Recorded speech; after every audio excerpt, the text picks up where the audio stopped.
from the Ramp. I'm Mike France, the Managing Director of Safety and Training here at NATA, and glad you all could join us today. I am joined by Megan Eisenstein, the Director of Regulatory Affairs with NATA. Megan, how are you doing today? Good, Mike. How are you? Good to see you. Good to see you as well. We've all as a staff gotten very used to the webcam meetings and discussions. So this is a pretty familiar format now, isn't it? It sure is. It's the new norm. Yeah, I know. It's been quite a few months here, but so Megan, you are the Director of Regulatory Affairs at NATA, and you've been, God, it's been how many years now that you've been with NATA? Yeah, so actually this September will be 6 years. Oh, goes amazing. by like Time that, goes, doesn't it? It sure does, doesn't it? Well, before we get going, I do want to give our attendees just a moment and do the thing we always have to do, remind everybody now's the perfect time to go down, hit pause, and find that subscribe and like button. Hit both of those. That way you can make sure you get the latest and greatest from the Safety First views from the Ramp delivered directly to your inbox. So hopefully you did that. Welcome back now. We're here with Megan Eisenstein, our Director of Regulatory Affairs at NATA. Megan, this is the part where I kind of usually would hand it to you for a moment to kind of tell us a little bit about yourself and how you came to NATA and your connections with aviation. Yeah, sure. So yeah, like we mentioned, this September will be 6 years, which is crazy in a way. It really does go by very, very fast. But yeah, so I was raised in a aviation family. I get asked that question quite a lot. How did you get interested in this industry? So I have a brother and a father who both fly corporate, Part 91. So, I was one of those children that, got brought to the airport quite a lot, helped my father load up the aircraft and, of course, got the bug. I'm a pilot myself. So, I grew up flying, with my brother a lot in the little Cessnas and, wanted to get my license. But yeah, I went to Syracuse University, and then after Syracuse went and got my master's, an MBA in aviation management. And then after that, received my first job down here in the DC area, worked for an international aviation consulting company. I was the manager of several auditing programs, mainly focused around the 121 world, doing IOSA audits for the airlines. So that was a great job. Was there for a couple of years, and then moved on over to aircraft management. Did a lot of international sales for charter sales for a 135 aircraft management company. Was there for a couple of years as well. Really got to know the 135 world and charter sales and safety. So that was a great experience. And then here I am at NATA doing regulatory affairs, which has been nothing but fantastic. It's been one of those jobs where literally working for an association every day is different. And, as you know, yeah, Mike, it really is. New issues come up and, it's never boring. So it's been a wonderful 6 years. So I'm excited to talk about some new things that are going on here at NATA. Well, let me back up just a step for our attendees or viewers, I guess, not attendees, but regulatory affairs. What does that mean? What is it you do, Megan? And I mean that respectfully because I know what you do, but I want to make sure everybody else understands. What is it? What is it as a Director of Regulatory Affairs? What types of things do you do? That's a good question. So here at NATA, we have a pretty solid regulatory team. We have John McGraw, who's our Vice President of Regulatory, and then I'm the Director, as you mentioned earlier. And then we have, how many do we have now? We have 3 additional consultants. Jackie Rosser, she focuses in on our charter 135 world. And we have Keith DeBerry, who does maintenance, so he handles all maintenance-related regulatory issues. And we have Chris Baum, who handles security. So he focuses in on, the TSA world. And then I am the full-time regulatory staffer here in DC. So I attend any type of face-to-face meeting that we would have at either any of the agencies, quite frankly. But my role has really transformed into handling all airport related issues. Okay. So Right. our regulatory team is, we've really divided everybody up to, focus in on very specific issues. So it's worked out very nicely. So I do a lot of CBP, FAA work specifically, but yeah, like I said, Chris Baum does a lot of TSA, DHS, Jackie, obviously a lot of Right. CBP, FAA work. So our regulatory team is really, really, has gotten strong over the years, which is very exciting. Absolutely. So, I know with NATA, we always refer to ourselves as the voice of aviation businesses. And that's can't, I don't think, be any more truer for you and the regulatory team. You literally are the voice of our members interacting with FAA and TSA, DHS, all of these different federal agencies and sometimes even state agencies, right? Correct. Yeah. You're the one, along with John and Jackie and everyone else, that's in there representing what it is our members' business, in front of these agencies. Yeah, exactly. And that's as our president Tim Ovitz always says, we work for you. So right. We always like to say, if there's any issue that you have at any of the federal agencies, or even on the Hill, we have an in-house lobbyist, Jonathan Fry. Always, please feel free to reach out to any of us here on staff. That's what we're here for. We're always here to hear your issues and concerns and to help in any way we can. So that's fantastic. And yep. Let me tell everybody out there who's watching right now, when Megan says that, she means it. You can always pick up the phone and call Megan, and with questions you might have or issues that are arising. And if she can't help you, I guarantee she knows the right people that can. And that's probably really, Megan, that's really one of the benefits of an association, right? Having somebody to call when you need them. Exactly. And I mean, we can sort of dovetail into, a newly formed committee that we just started, and right. So we just started a General Aviation Airports Committee, and so far, some of the members that have, joined are actually not NATA members, which is a good thing. And, when I've been talking to them, they're, one of the questions a lot of them have been asking is, well, what type of value do you guys provide? And I would have those exact types of conversations with them. Listen, if you ever have an issue with FAA, CBP, TSA, please let us know, and we can do our best to help you. And they're like, oh, I didn't even know that's what you guys can do. And so, it's like, yeah, exactly what we're here for. But yeah, I'd like to talk a little bit more about that.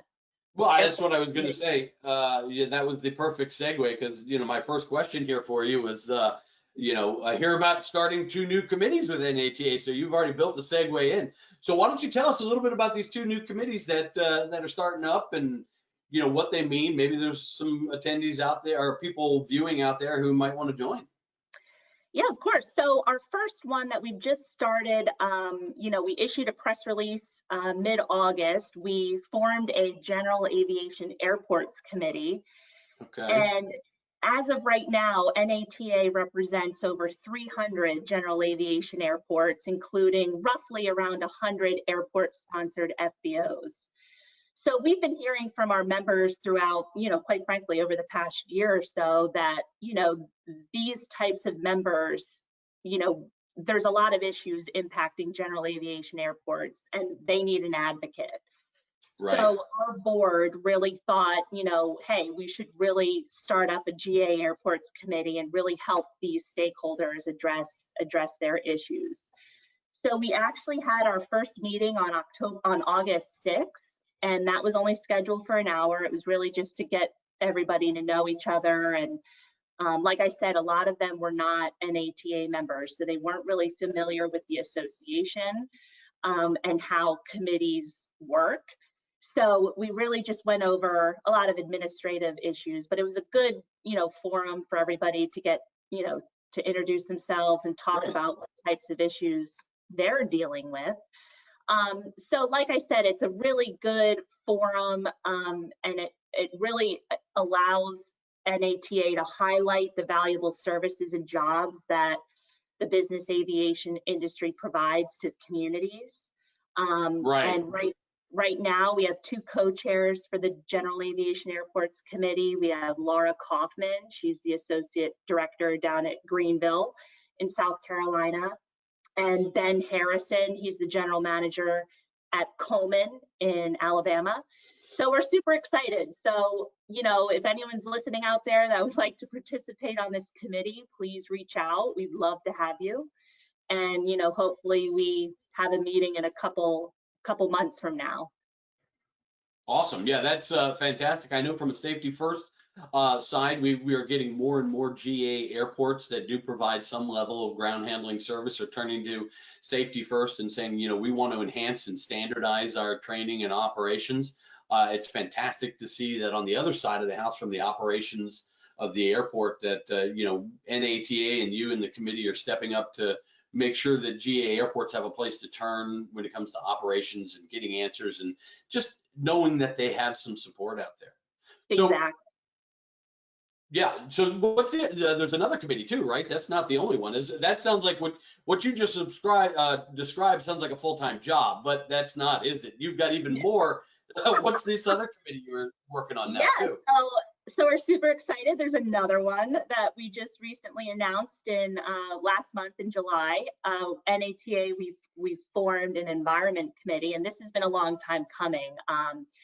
We have been heavily involved in sustainable aviation fuel. We're part of the SAF coalition that actually just released an updated guidebook actually last week, and that's on our website. But yeah, we really wanted to upstart this committee to assist the association's priorities and highlight the achievements of aviation businesses to build on efficiency gains, sustainability, and other efforts to reduce, our environmental impact. And we will actually have our first committee meeting next Tuesday for only an hour. And once again, that's just to get everybody together and introduce themselves and talk about what we think are the top issues this committee should deal with. And a couple ideas that have come to mind are, like I said, sustainable aviation fuel. We have PFAS remediation, aircraft noise mitigation technologies, solar power, and battery storage systems. So hopefully that meeting next week, we can really come together and, really nail down what the top issues are to tackle for this committee. And awesome. We put out a press release in July. We've gotten a lot of great feedback. We've got a lot of good people signed up. So once again, we're super excited to get this going. Yeah, I would say that it sounds like the perfect time right now for anyone that is interested in this subject matter, to reach out and possibly become a part of the committee, right? Absolutely. We're always open for new people. Yep. So you mentioned PFAS, and building off of that and saying we talked about the committees. First of all, what is PFAS? Is a foam, a firefighting foam, but that kind of takes us into some of the issues that are going on from a regulatory side right now. Just kind of maybe let our viewers know a little bit. What are some of the big issues that you work on, that the team is working on right now, that our viewers might go, hey, that's really of interest to me? Yeah, so me personally and you, Mike, we obviously work on this issue together, but something that the association has really been working on probably over the past decade now. It really has been the last decade. The first project I ever started on when I joined NATA back in 2009. So I don't know if that's a good thing or a bad thing. Yeah, I know, right? But yeah, so NFPA 409, the National Fire Protection Association 409 standard on aircraft hangars, is something Mike especially has been working on over the past several years. It's something I've sort of jumped into over the past 2 years or so. But a lot of general aviation hangars require foam fire suppression systems. And quite frankly, we've been hearing from a lot of our FBO members that these systems just tend to go off inadvertently. And as you can imagine, the financial loss, the environmental impacts are just enormous. Yeah. So we've been really trying to change the 409 standard, and we really want to see FBO storage hangars not require foam systems, because as you know, a lot of maintenance work is not being conducted in those hangars, and the chances of a fuel spill fire are slim to none. So that's You led an initiative that got the University of Maryland involved, right? And did some research relating to this that basically showed exactly what you're saying, that the risk of these types of fires is really, really low in typical GA hangars, compared to, say, the cost, right? Exactly, yeah. So this time last year, we teamed up with the University of Maryland. Dr. Milkey conducted a study with several of his students over at the University of Maryland, and we really wanted to see if they could gather data on how many of these inadvertent foam discharges actually occur on a yearly basis. Right. And it was something that the industry didn't really have much data on. So they did a great job. They consulted with a lot of insurance companies that were actually willing to hand over some of their data. And one data point that was quite striking that came out of that report is that inadvertent foam discharges are occurring almost once per month on average. And that's just astounding, and quite frankly just unacceptable for an industry that's housing $1 million aircraft in these hangars. So yeah, with that UMD study, it really helps solidify our argument that these systems are just going off by what's one of they say a lightning strike could actually right. set off one of these systems. Right. So we really needed to do something about it, and make some noise that these systems are just not built properly, and they're not doing what they're meant to do. And if I remember correctly, we've submitted comments to 409 on making some changes that would make this better. And I believe, had COVID not come around, those would have already been considered and voted on and so on, but it's kind of in a delay now, right? It is, yeah. So we did submit, NATA submitted 3 comments. We submitted 3 proposed changes to the 409 standard. One of them, we wanted to create a new category of hangar called hazardous operations, and this classification of hangar will apply to hangars that permit higher risk operations, such as doping, hot work, in-hangar fuel transfers, spray finishing, and then, like I said before, the typical FBO hangar would not be classified as a hazardous operation and would not require foam. Another change. I would say I think that alone would go quite a long way to assisting the industry, being able to have FBOs differentiated like that from more hazardous operations. So so we got the NFPA 409. That's an issue. What are some of the other big issues right now that are going on out there that you're working on that might be of interest to the viewers? Yeah, so like I mentioned in the beginning, we participate in the Sustainable Aviation Fuel Coalition, SAF Coalition. Other than us, we have NBAA, GAMA, IBAC, EBAA, and CAFI. All of us consist of the coalition. And so we just released version 2 of the SAF guide, which we're very proud of. That's obviously available on NATA's website, but that's where you get it. Yeah, so we're also holding a virtual SAF summit on September 14th and 15th. It was actually supposed to be in DC back in March, but here we are. A lot of those virtual events going on now, aren't there? They sure are. Yeah, we Yes, just did, you've seen, we just did the Ground Handling Safety Symposium. The Safety First GHSS is going to all digital, and is actually happening the week right after the SAF one. So there's digital events everywhere you look now. Sorry, continue on though. they sure are. So no, that's another huge initiative that a lot of NATA staff have been, we've been really been putting a lot of time and effort into, really getting the word out that SAF is a technically viable, good fuel, and we really want to make sure we help reduce our industry's carbon footprint. So, we're doing as much as we can to really educate the general aviation industry, business aviation industry on, Awesome. how great these fuels are. Very good. Well, Megan, I don't want to keep you the entire day. So if let's say, what are the 2 or 3 more, kind of high level things? What are some things that our members and viewers should know that, hey, these are some of the other kind of things we're doing right now that if they're interested in, they can contact you and be able to learn more. Are there any other big issues?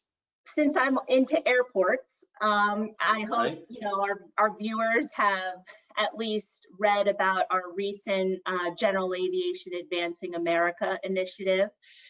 We have Tim Obitz, NATA's president and CEO, and Ryan Wagesback, our senior vice president.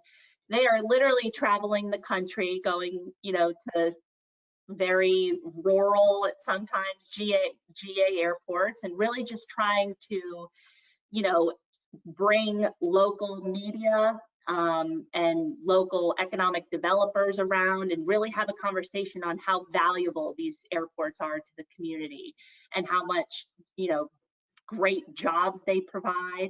So if you guys, anyone out there is listening, we would love to have, Ryan and Tim stop by your airport and really, talk about any issues that you want to talk about. But it's a great forum for anybody really in the community to participate in. And that's something that, we as an association are very proud of, that, Tim and Ryan are out there. And of course, they love to travel, so they don't mind. And, it's just been a great initiative for NATA during these times, of course.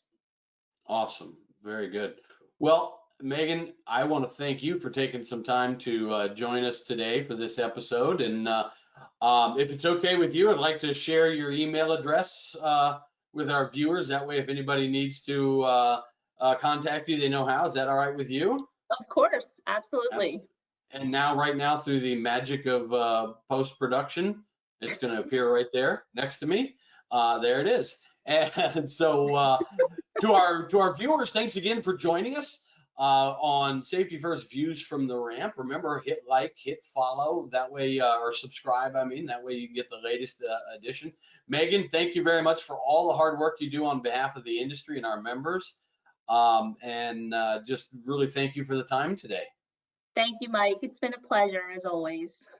All right. With that, I hope everyone has a fantastic day, and we look forward to seeing you on the next edition of Views from the Ramp.